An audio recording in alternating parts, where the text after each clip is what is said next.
Welcome back to a new video. Today I'm about to do a lower body session and I wanted to talk to you about tracking. As you just saw, I just went on the scale to track my weight and I am at 133 pounds. Many people avoid the scale, and if you have an issue with it, like if it gives you anxiety and you find you worry a lot, then maybe you should avoid the scale as well. But if weight loss is your goal, you have to have measures to track that weight loss. And the scale is an excellent way to do so. It's not the only way, but it is a good way to do it. You can also do measurements, which I'm going to do a little bit later. You can take progress pictures, and you can look at the way your clothes fit. But I'm using the scale as my way of tracking my progress. And the scale is telling me there's no progress being made. No, the scale isn't lying to me in this case because I can tell from the way my clothes are fitting and the way that I look in my pictures that I'm not making great progress. And so I know I need to make some changes. We avoid the scale and we're not always sure if what we're doing works. Now, I exercise often, so to exercise the way I'm accustomed to exercising will not really make a difference to my body. So the scale is telling me today, you need to do something different. I want you to use the scale just as a way of tracking your progress. Don't become obsessed with the number on the scale. Don't let it make you depressed or give you extra joy. Or maybe you can do that one. But I find, like for me, I would not weigh if my weight going up would cause me to feel depressed. So then I would avoid the scale in situations like that. But if you are trying to track your progress, if you want to have weight loss, you need to have a way to measure that progress. So the scale is the main thing that I am going to be using to track my progress. I don't like the number 133. I think it was 133.4. I don't like that number. It's been up there for quite a while and it's not coming down. So I'm going to do a little physique update so that the next time we go on the scale, we can also compare the number on the scale to the way I'm actually looking. Okay, so here is my physique. A whole lot more belly fat than, of course, anyone would like.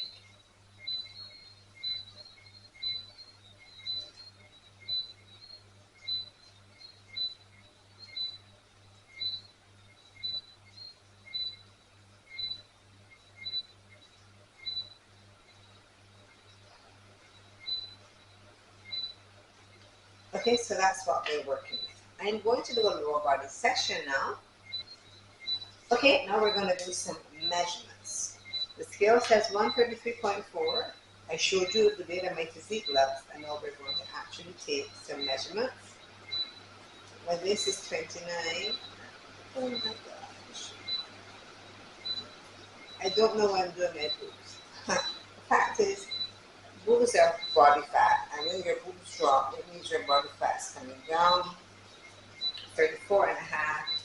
And of course, the measurement that we never want to decrease, your glutes, and that is 37. So we'd like to keep the glutes at 37 or increase them. I mean, glutes at 38 would be phenomenal, so we'll try to see if we can increase the glute measurement. We want to decrease the waist measurement for sure. And the boobs neither here or there. I'm going to measure the bottom of the pant to see how my legs are looking. 21 and a half. And you do both sides because usually one side is bigger than the other, and see this one is 22.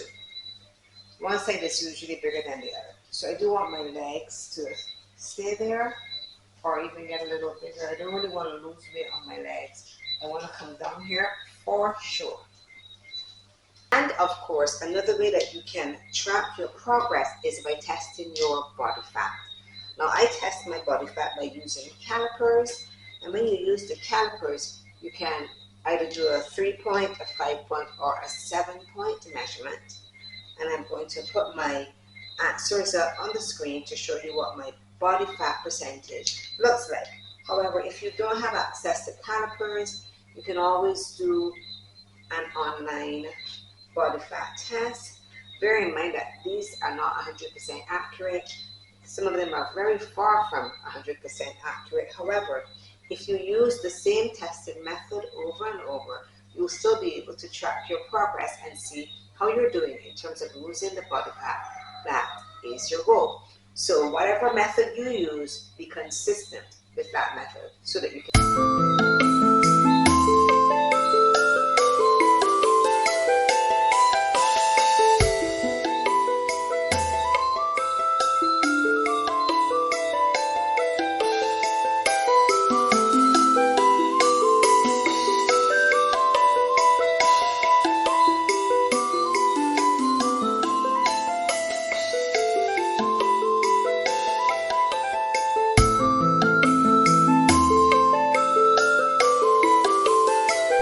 So using my calipers and my Omron body fat testing kit, my body fat averages out at about 16% body fat.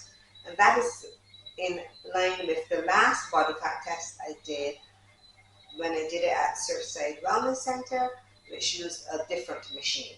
So yes, I'm around 16% body fat.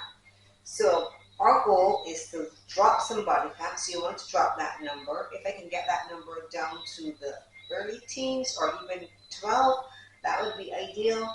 That will, of course, require a lot of work. And that's what I'm going to do as I aim to lose some body fat and get into the best shape ever, the best shape that I think I have ever been in. So if you are desirous of losing body fat, you're desirous of changing your body shape, you have to track. You just can't wing it. You can't just say, okay, I'm sure that I feel smaller, I ate this, so this must work. Yes, eating healthy foods and low-calorie foods are necessary, but you still need to track your progress. You still need to either use the scale, your body fat measurement, the measuring tape. You've got to track your progress. So I am going to keep tracking my progress as I endeavor to lose weight. And now I'm going to do a group workout, and I'll also share that workout with you. I start every workout with mobility. It protects your joints and make sure that you're ready for the workout that's about to come.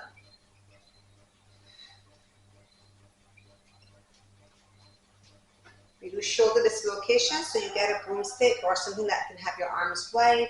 The more narrow your arms are, the more difficult this movement is. So if it's new to you, you want to have your arms as wide as you can.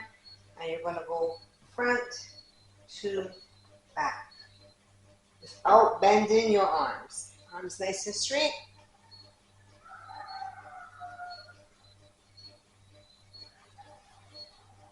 Then I stretch each arm all the way up using the broomstick underneath my palm to push all the way up. And then we do around the world. So again, your arms are nice and straight. And you go sideways, go to the back, sideways on the other side, and go in the front. All the way your arms are kept nice and straight.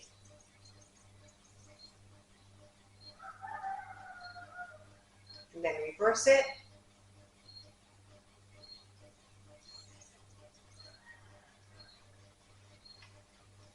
Then we go into some leg swings because we know that our hips are usually very tight. So you want to go front and back and side to side. And then up and open up those hips. Switching sides.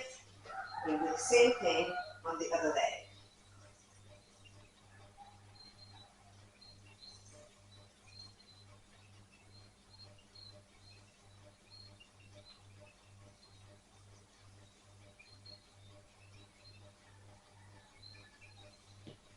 Okay, legs nice and wide. They're going to go down, touch the floor.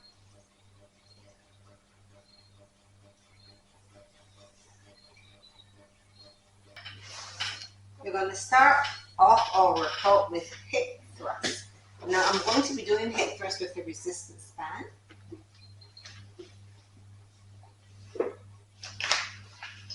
So bring it all the way up to the knees.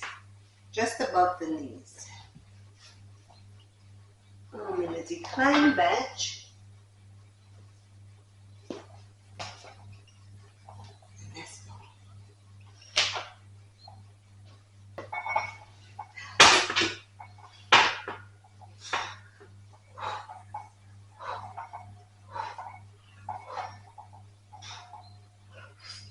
Okay, our next exercise is going to be deadlifts.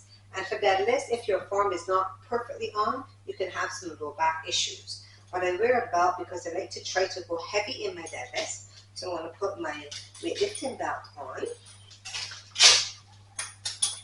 And we're going to be doing straight leg barbell deadlifts. Another thing you need to be mindful of in deadlifts is your grip strength.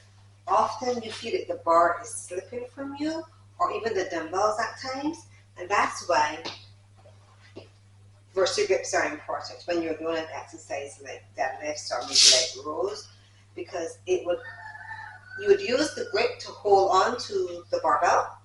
That way you don't have to worry about your grip strength giving out before your actual hamstrings or low back strength gives out. So we're going to put our vertical grips on and head into our deadlifts.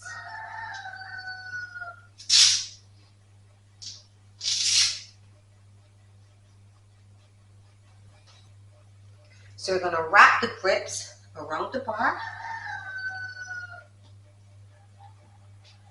And you're just holding on to the grips. Into position. Remember, your back comes up first and not your butt, and up.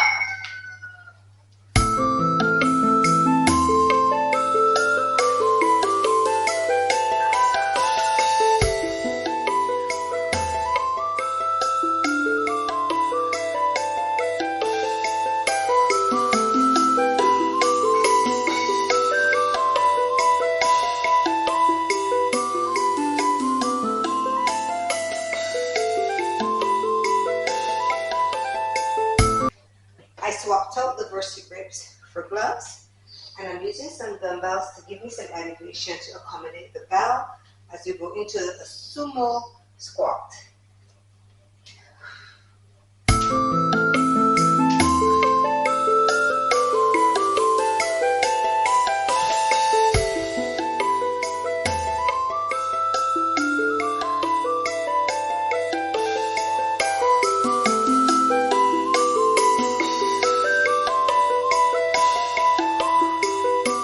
For joining me. I hope you enjoyed today's workout and the advice that I gave you in terms of tracking so you can see how well you are progressing. I encourage you to decide on what you want, commit to it, and you will be successful. Have a great day now.